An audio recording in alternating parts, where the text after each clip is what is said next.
What's going on, you guys? I'm coming to you today with an X-Wing build using some of the latest Wave 13 stuff, and I did get a couple of requests to try to do a first order only build, so I'm going to try to do something thematic today. So we're going to go with strictly first order stuff. So we are going to be using the TIE Silencer since that's the newest ship, and I'm going to also try to use some older stuff that hasn't really been used as much. I wanted to...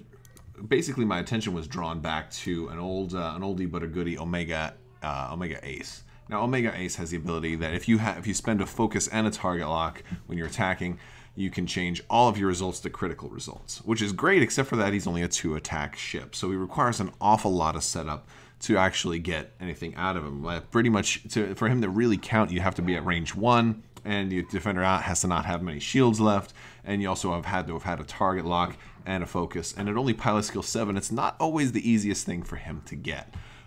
So I was thinking of, well, if I'm using only first order stuff, I could throw an Upsilon shuttle in here and we can give him extra actions that way. But I decided, you know, that's an awful expensive way to do it. And so I went around with a couple of builds and I realized, wait a second, we've got a brand new card here that really is going to work with this guy.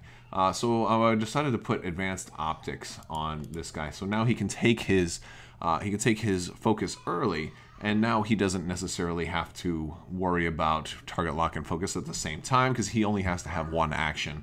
So, and the 2 points for advanced optics is a whole lot cheaper than adding an Upsilon as well. Although that would look cooler to be able to have everything, but once you add an Upsilon, you're going to look at like only 3 ships, and I kind of wanted to do like a mini swarm of first order ships here. So, so we do have that FO. For our TIE Silencer pilot, I'm going to go with a first order test pilot. And the idea here is this: I'm just trying to keep the points down. As much as I'd like to go with Blackout, I already have a Blackout build, but I do want the EPT. And the reason I want that EPT is for another thing that's going on Omega Ace, is that he's going to get a really nice ability to maximize his ability. And this, we're going to go with Swarm Leader. So Swarm Leader is a 3 cost. So we're going to put that on there. And so this way I can have other ships that have evades, you know, remove those and add, you know, some extra dice. So I can potentially get 5 dice all crits out of Omega Ace. That much might be kind of fun. And with that, since the TIE Silencer doesn't actually have the evade, we're going to put Debris Gambit here. And so this way is a way for us to potentially get some evades. So there we go. And then we've also, I'm going to give him First Order Vanguard and Collision Detector also in case we get close to those things. I mean, it's free, so might as well put Collision Detector on there. Now for the rest of my ships. We are going to, let's put a duplicate on there. I am going to put, let's make an Omega Leader because Omega Leader is just great. And that'll actually make, you know, mess with our opponents a little bit. And we're going to make Omega Leader a little bit standard here by giving him Juke. And we'll also put Comm Relay on there. It's pretty standard.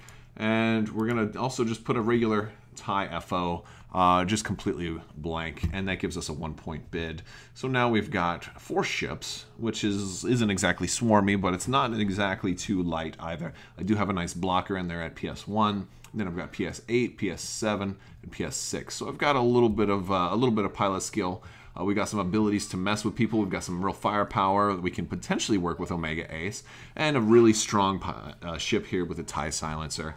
It may not be the most, you know, tournament-worthy list out there, but it is thematic, and I think it actually has a few tricks that it could actually do some good. But I'd like to hear what you guys think. If you like this list, go ahead and give this a thumbs up. Let me know in the comments what you agree with, what you like, what you don't like, maybe what you would do differently. I'll go ahead and put a link to this in the description below. I'm probably going to try and fly this list here pretty soon, so I'm hoping to get some more X-Wing battle reports up here pretty soon. I haven't done a whole lot of X-Wing games for you guys lately, so I'm looking to do that more, especially since we got so much new stuff out now. So thank you guys again so much for watching, and if you like this video, give it a thumbs up. Let me know in the comments below what you do differently, and as always, thank you guys so much for watching, and have a great day.